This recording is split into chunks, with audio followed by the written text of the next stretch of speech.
Halo semuanya, hari ini aku akan membahas dari buku Sebutkan Klaim dan Ambil, dan hari ini aku akan bahas dari chapter yang kedua, yaitu adalah mengembangkan iman yang real.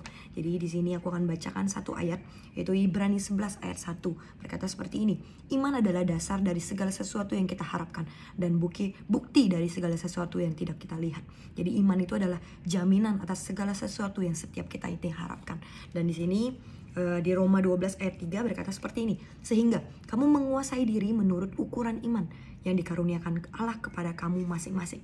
Jadi di buku ini, di bab ini terutama, Bishop Dave menuliskan bahwa yang namanya iman itu memiliki sebuah ukuran tertentu. Jadi penting buat setiap kita itu tahu ukuran kita itu berapa. Penting untuk yang namanya setiap kita ini mulai mengukur seberapa besar ukuran iman kita di dalam hidup setiap kita.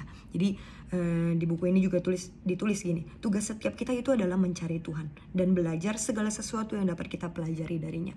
Jadi setiap kita ini butuh untuk namanya terus mengupgrade iman kita, itu yang pertama. Dan kita itu perlu untuk yang namanya duduk di bawah kaki Tuhan, untuk yang namanya belajar terus bagaimana setiap kita ini bisa yang namanya mengupgrade iman setiap kita.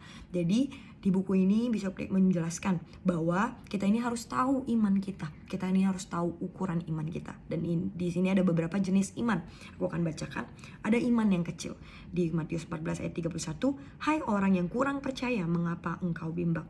Lalu ada juga iman yang besar, sesungguhnya iman sebesar ini tidak pernah aku jumpai kepada seorang pun di antara orang Israel, di Matius 8 ayat 5 sampai 10. Lalu juga ada iman yang lemah, lalu juga ada iman yang kuat, dan begitu banyak jenis iman sebenarnya teman-teman di buku ini. Jadi teman-teman kalau mau lebih tahu tentang beberapa jenis ini, teman-teman bisa baca buku ini. Dan yang terakhir, aku nggak akan bacain semuanya. Dan yang terakhir adalah ada juga iman yang mati. Nah, bagaimana cara setiap kita itu meningkatkan iman kita? Sebelum kita meningkatkan iman kita, butuh buat kita itu tahu seberapa ukuran iman kita.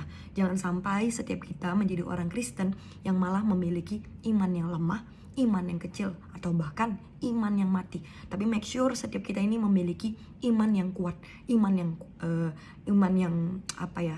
yang hidup, dan iman yang kaya gitu, bisa dikatakan seperti itu. Jadi apa sih rahasia untuk setiap kita ini mendapat meningkatkan iman kita? Semuanya itu ada di dalam Alkitab. Nah, menarik ya. Jadi di buku ini Bishop Dave juga menuliskan bagaimana sih cara agar setiap kita itu dapat meningkatkan iman kita. Jadi di sini Bishop Dave menuliskan bahwa ada tiga macam cara yang sederhana untuk meningkatkan iman setiap kita, yaitu adalah mendengarkan hal-hal yang benar, melihat hal-hal yang benar, dan menggunakan iman kita. Nah, kita akan bahas 3 poin ini. Yaitu yang pertama adalah iman dipengaruhi dari apa yang kita dengar. Kita buka di Roma 10 ayat 17. Jadi iman timbul dari pendengaran, dan pendengaran oleh firman Tuhan. Jadi apa sih yang harus kita dengar? Ya udah ditulis gitu di dalam ayat ini. Iman timbul karena pendengaran, dan pendengaran itu adalah firman Tuhan.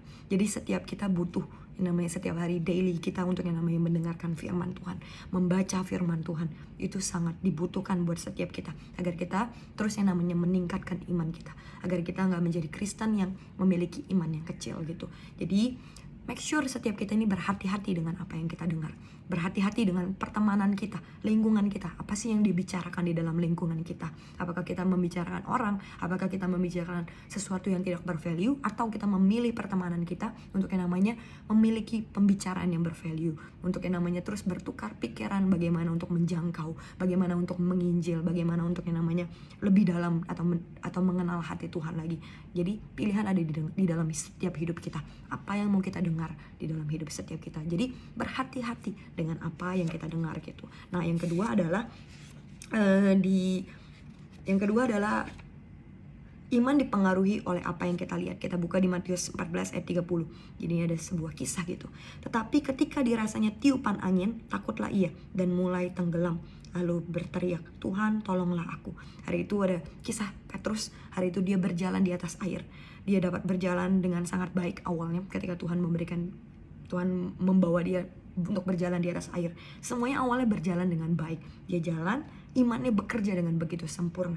Sampai ketika dia melihat sesuatu, yaitu dia mulai merasakan atau melihat bahwa ada angin dan gelombang. Dan di saat itu apa yang dia lihat mempengaruhi imannya. Jadi kita bisa tahu dengan apa yang kita lihat setiap hari. Kalau kita setiap hari nggak mengisi hidup kita dengan something yang good, dengan yang godly, kita juga pasti akan kehilangan iman kita. Kalau kita setiap hari nggak mengisi hidup kita dengan firman Tuhan, baca Alkitab, baca buku rohani atau yang namanya nonton sermon, dengar sermon, one day kita juga akan kehilangan iman kita. Kalau misalnya kita setiap hari malah nonton drakor, malahan kita melihat sosmed yang gak jelas tanpa value, pasti kita akan kehilangan iman kita. Jadi make sure kita berhati-hati dengan apa yang kita lihat setiap hari, karena itu juga akan mempengaruhi berapa ukuran iman kita itu. Dan yang terakhir adalah iman timbul karena digunakan. Nah, ini menarik.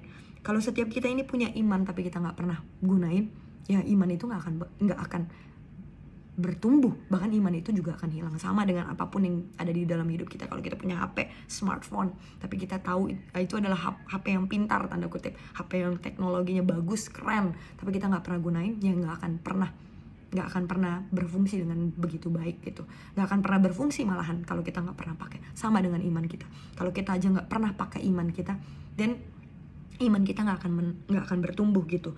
Iman kita nggak akan yang namanya naik. Di sini aku garis bawahi bahwa setiap pentingnya kita gitu untuk yang namanya menggunakan iman kita. Semakin sering kita menggunakan iman kita, maka tingkatan iman kita juga akan semakin bertambah. Yaitu kita pakai iman kita dengan ketika kita in our daily life gitu.